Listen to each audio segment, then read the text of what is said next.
shirkadda diyaaraduhu inay dadkaasi ahaayeen Soomaali waxa weeye dadka Soomaalida oo badankooda ku safra basabooro ajnabi ama reer Yuruba ama Mareykana laakiin ilaa hadda waxay xaqiijiyeen dadka ku dhintay inuu qof basaboor Soomaaliya sitay uu kamid ahaa oo uu ka dhintay waxa kaloo la xaqiijiyay in nin kale oo xafiiska ra'iisul wasaaraha Soomaaliya ka shaqeyn jiray isaguna uu kamid ahaa dadka dhintay war kale oo aan ilaa hadda la xaqiijin wuxuu sheegayaa in laba qof oo kale Soomaali iyaguna ay ku jireen wararkuna ilaa haatan Cabdiraxmaan oo way soo tarayaan waa duuliyaha waday diyaaraddu wuxuu ahaa nin Ethiopian ah hase ahaatee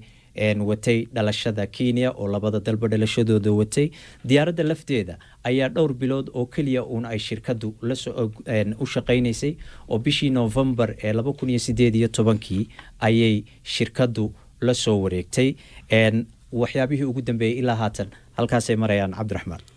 mahadsanid Axmedow haddaba dadka saarnaa diyaaradda waxaa kamid ahaa gabadh Soomaaliyeed oo arooskeedii Jimcahan dhacayay waxaan goorweed khadka telefoonka igu waramay mid kamid ah heladeedii waxaan ugu horreyn weydiiyay bal xaaladda la soo gudboonaatay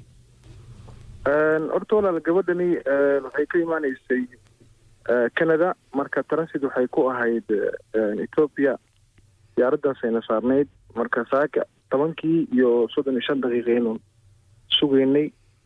marka waqti dambe diyaaradii markaan maqalnay diyaaraddan 302 ay saarneyd waxaa markii ina soo gaartay in aan ka confirm gareynay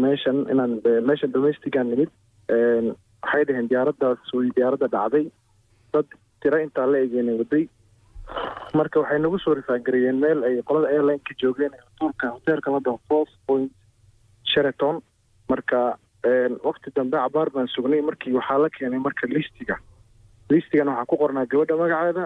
iyo gabar ay dhasho ay wadatay oo kolka labaduba waa ay ku dhinteen labaduba halkii bay ku geeriyoodeen gabadha iyadaba waxay u socotay aroos jimcadan soo socoto arooskooda dhacay wixii oo dhan waa la diyaariyey isbuucii joogi rabtay inay Kenya joogtay rabtay noqoto marka hoteelkii iyo halkii arooska ka dhici lahaa wixii oo dhan ba diyaar buu ahaa inuu arooska dhaco baa la sugayay marka barnaamijkaasi xitaa u imaanaysay marka imika maxay idin qabteen wax adeega maxaa se laydinku yidhi wallaahi waa maaragtay oo isku soo noqonaya hadda magacyadii ay dadkii ku jireen meeshii bay confirm gareeyeen oo la arkay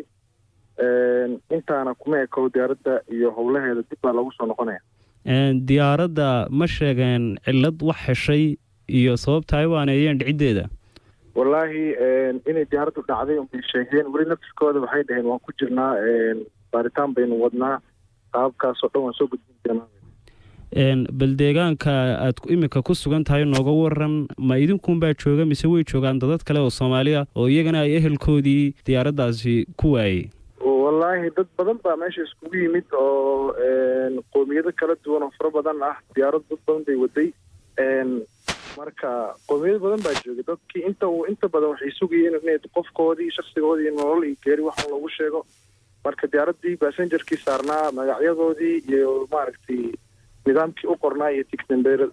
nambaryadoodii waxay soo dhejisay qof kastana indhihiisu ka dhaalacday oo qofkii ay